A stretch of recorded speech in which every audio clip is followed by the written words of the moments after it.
মৰমৰ ছাত্ৰ-ছাত্ৰীসকল, আজি আমি আলোচনা কৰিম ক্লাছ 10 অৰ্থাৎ এছএছএলচিৰ অসমীয়াৰ ধৰ ঝাৰু ধৰ ভাই নামৰ পাঠটোৰ সকলো পাঠভিত্তিক প্ৰশ্ন উত্তৰ আৰু পৰীক্ষাত আহিবলগীয়া গুৰুত্বপূৰ্ণ প্ৰশ্ন উত্তৰসমূহ আমি অতি চুটি আৰু সহজ ভাষাত আলোচনা কৰিম। তো ছাত্ৰ-ছাত্ৰীসকল, তোমালোকে ভিডিঅ'টো স্কিপ নকৰাকৈ লাষ্টলৈকে চাই থাকিবা। তো ইয়াৰ লেখকৰ নাম হৈছে অম্বিকাগিৰি ৰায়চৌধুৰী। তো তোমালোকে নামটো ভালদৰে মনত ৰাখিবা। তোমালোকে কি কৰিবা, এই কবিৰ পৰিচয়খিনি তোমালোকে ভালদৰে মনোযোগেৰে পঢ়িবা।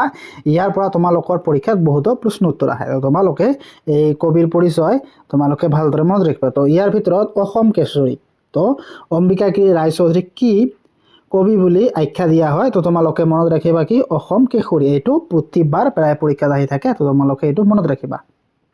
এতিয়া আমি আলোচনা কৰিম প্ৰশ্নাৱলীৰ ভাৱ বিষয়ত চমুকৈ উত্তৰ দিয়া। ইয়াৰ ক নম্বৰ প্ৰশ্নত কি কৈছে, অম্বিকাগিৰি ৰায়চৌধুৰীক কি আখ্যা দিয়া হৈছিল? তো তোমালোকে অলপ আগতে কৈ দিলো কি অসম কেশৰী। তো উত্তৰত তোমালোকে লিখিবা অসম কেশৰী। অম্বিকাগিৰি ৰায়চৌধুৰীক অসম কেশৰী বুলি আখ্যা দিয়া হয়। তাৰপিছত কুৱেশ্যনখনত কি কৈছে, হাতম প্ৰসিয়া সোণৰ চোতাল ঘৰ কিহেৰে পোত খাই আছে বুলি কবিয়ে কৈছে? তো ইয়াৰ উত্তৰত তোমালোকে লিখিবা হাতম প্ৰসিয়া সোণৰ চোতাল ঘৰ জাবৰ জোথৰ মলি ইত্যাদিৰে পোত খাই আছে বুলি কৈছে। তাৰপিছত কুৱেশ্যন গত কি কৈছে, জাতিৰ জীৱন মনোহৰ কৰিবলৈ কবিয়ে কি বেশেৰে ঝাৰু ধৰিবলৈ কৈছে? তো উত্তৰত লিখিবা জাতিৰ জীৱন মনোহৰ কৰিবলৈ কবিয়ে বীৰ বেশেৰে ঝাৰু ধৰিবলৈ কৈছে। তাৰপিছত কুৱেশ্যন ঘত কি কৈছে, কবিয়ে চাই থাকোঁতে থাকোঁতে মুখ কিহেৰে ভৰি পৰিল বুলিছে? তো উত্তৰত তোমালোকে লিখিবা কবিয়ে চাই থাকোঁতে থাকোঁতে মুখ কাজল ছাইৰে ভৰি পৰা বুলি কৈছে। তাৰপিছত 9 নম্বৰ কুৱেশ্যনত কি কৈছে, অম্বিকাগিৰি ৰায়চৌধুৰীয়ে কোন চনত অসম সাহিত্য সভাৰ সভাপতি হৈছিল? তো এইটো ভেৰি ভেৰি ইম্পৰ্টেণ্ট কুৱেশ্যন, এইটো 2024 চনত আহিছিল। তো ইয়াৰ উত্তৰত তোমালোকে লিখিবা 1950 চনত মাৰ্ঘেৰিটাৰ অধিৱেশনত সভাপতি আছিল বা হৈছিল। অম্বিকাগিৰি ৰায়চৌধুৰী 1950 চনত মাৰ্ঘেৰিটাত হোৱা অসম সাহিত্য সভাৰ সভাপতি আছিল। তাৰপিছত প্ৰথম 6 নম্বৰ কুৱেশ্যনত কি কৈছে, অম্বিকাগিৰি ৰায়চৌধুৰীয়ে গুৱাহাটীৰ কোনখন বিদ্যালয়ত শিক্ষা লাভ কৰিছিল? এইটো 2023 চনত আহিছিল। তো ইয়াৰ উত্তৰত তোমালোকে লিখিবা অম্বিকাগিৰি ৰায়চৌধুৰী গুৱাহাটীৰ সোণাৰাম হাইস্কুলত শিক্ষা লাভ কৰিছিল। এতিয়া আমি ৰচনাধৰ্মী প্ৰশ্ন উত্তৰখিনি আলোচনা কৰিম। তো ইয়াৰ 1 নম্বৰ কুৱেশ্যনত কি কৈছে, হল এবে তোৰ সময় হবৰ জাতিৰ ঝাৰুদাৰ যে ভাই। ইয়াত কবিয়ে কি কাৰণে জাতিৰ ঝাৰুদাৰ হোৱাৰ সময় হলহি বুলি সকীয়াই দিছে? তো এইটো ভেৰি ভেৰি ইম্পৰ্টেণ্ট কুৱেশ্যন, এই 2017 আৰু 2024 চনত আহিছিল।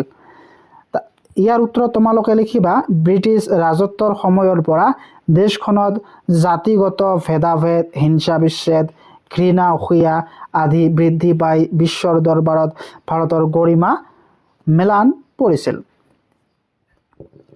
সেয়ে ভাৰতত হেৰুৱা গৌৰৱ পুনৰুদ্ধাৰ কৰিবলৈ কবিয়ে জাতিৰ ঝাৰুদাৰ হোৱাৰ সময় হলহি বুলি দেশবাসীক সকীয়াই দিছে।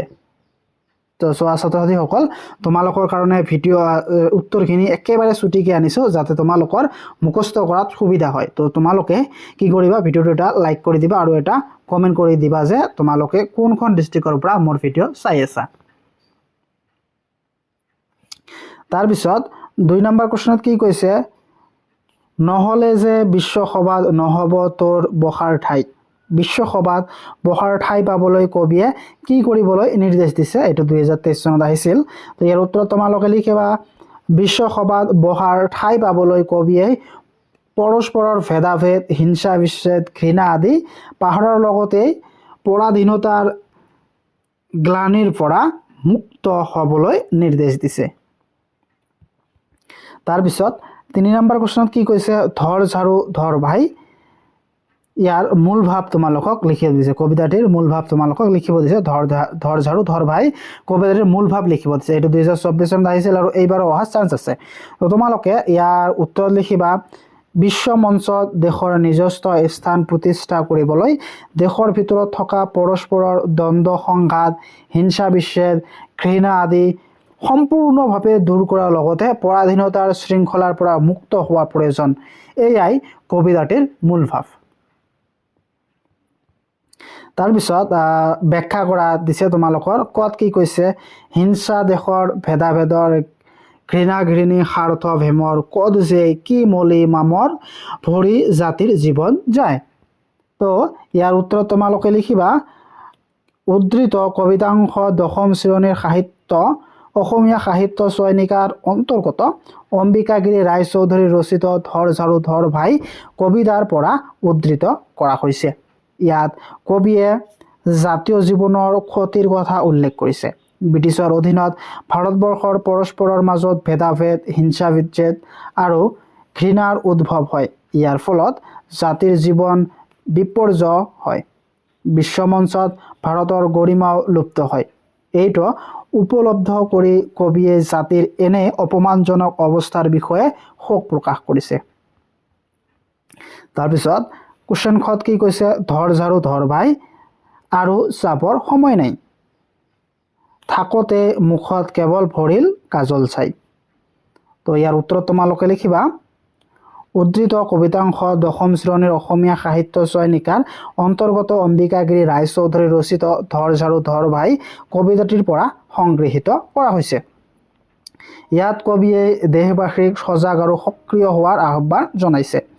ব্ৰিটিছ শাসনৰ অধীনত দেশৰ লোকসকলে দুখ কষ্ট ভোগ কৰি পৰস্পৰৰ মাজত দ্বন্দ্ব আৰু হিংসাৰ শিকলিত আবদ্ধ হয়। জাতি নিঃশেষিত হোৱাৰ অৱস্থাত উপনীত হয়। কবিয়ে এইবোৰৰ পৰা মুক্ত হোৱাৰ উপায় হিচাপে একত্ৰিত হৈ বিভেদ দূৰ কৰি স্বাধীনতাৰ পুনৰুদ্ধাৰ কৰিবলৈ সকলোকে আহ্বান কৰিছে। কবিৰ মতে সকলো মানুহে একত্ৰিত হৈ ঝাৰুদাৰৰ ভূমিকা পালন কৰিলে জাতি গ্লানিমুক্ত হ'ব বুলি আশাবাদী। তাৰপিছত 6 নম্বৰ কুৱেশ্যনত কি কৈছে ধৰ ঝাৰু ধৰ ভাই কবিতাটোৰ মাজেৰে কবি অম্বিকাগিৰি ৰায়চৌধুৰী দেৱৰ স্বদেশ প্ৰেমৰ ভাৱ কিদৰে প্ৰকাশ পাইছে লিখা। তো ইয়াৰ উত্তৰত তোমালোকে লিখিবা ধৰ ঝাৰু ধৰ ভাই এটি স্বদেশ প্ৰেমমূলক কবিতা। অম্বিকাগিৰি ৰায়চৌধুৰীয়ে ভাৰতৰ স্বাধীনতা সংগ্ৰামৰ সময়ত এই কবিতা ৰচনা কৰিছিল। ইয়াত কবিয়ে পৰাধীন ভাৰতবৰ্ষৰ অৱস্থা চমৎকাৰভাৱে ফুটাই তুলিছে। ব্ৰিটিছ শাসনৰ অধীনত দেশত বিভেদ হিংসা বিদ্বেষ ঘৃণা আদি স্বাৰ্থপৰতাৰ সৃষ্টি হয়। ইয়াৰ ফলত ভাৰতৰ জাতিগত জীৱন বিপৰ্যস্ত হয় আৰু বিশ্বমঞ্চত দেশৰ গৰিমা লুপ্ত হয়। কবিয়ে এই দুখ যন্ত্ৰণাৰ অনুভৱ কৰি দেশবাসীক একত্ৰিত হোৱাৰ আহ্বান জনাইছে। তেওঁলোকক দেশৰ সমস্যাবোৰৰ মোকাবিলা কৰি দেশত হেৰুৱা স্বাধীনতা পুনৰ প্ৰতিষ্ঠা কৰিবলৈ উৎসাহিত কৰিছে। কবিয়ে কৈছে ধৰ ঝাৰু ধৰ ভাই নহ'লে যে বিশ্বসভাত নহ'ব তোৰ বহাৰ ঠাই। এনেদৰেই কবিতাখনৰ জৰিয়তে কবিৰ গভীৰ স্বদেশ প্ৰেম প্ৰকাশ পাইছে।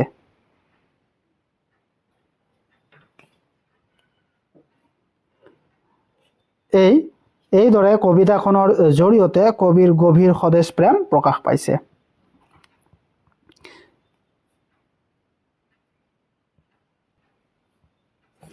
এতিয়া আমি ভাষা বিষয়ৰ 1 নম্বৰৰ কুৱেশ্যনটো আলোচনা কৰিম। ইয়াত কি কৈছে তলত দিয়া জুৰীয়া শব্দবোৰেৰে একোটিকৈ বাক্য ৰচনা কৰা। তো ইয়াত জুৰীয়া শব্দবিলাক দি তোমালোকক বাক্য ৰচনা কৰিব দিছে। যেনে হিনে ঘিনে ধাৰে ঋণেই ঘৃণা ঘৃণী জাহি জাবৰ শাৰী পুচি আৰু মলি মামৰ। তো এইবিলাক দি তোমালোকক বাক্য ৰচনা কৰিব দিছে।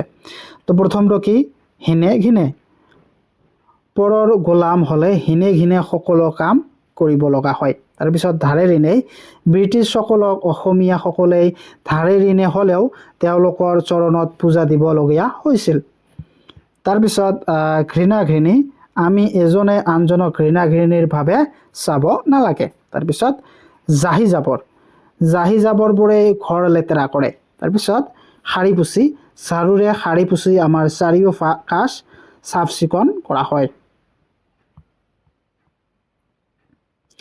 এতিয়া 2 নম্বৰত কি কৈছে তলৰ শব্দবোৰৰ মূৰ্ধন্য হোৱাৰ কাৰণ দৰ্শোৱা। তো এইবিলাক তোমালোকৰ পৰীক্ষাত আহে।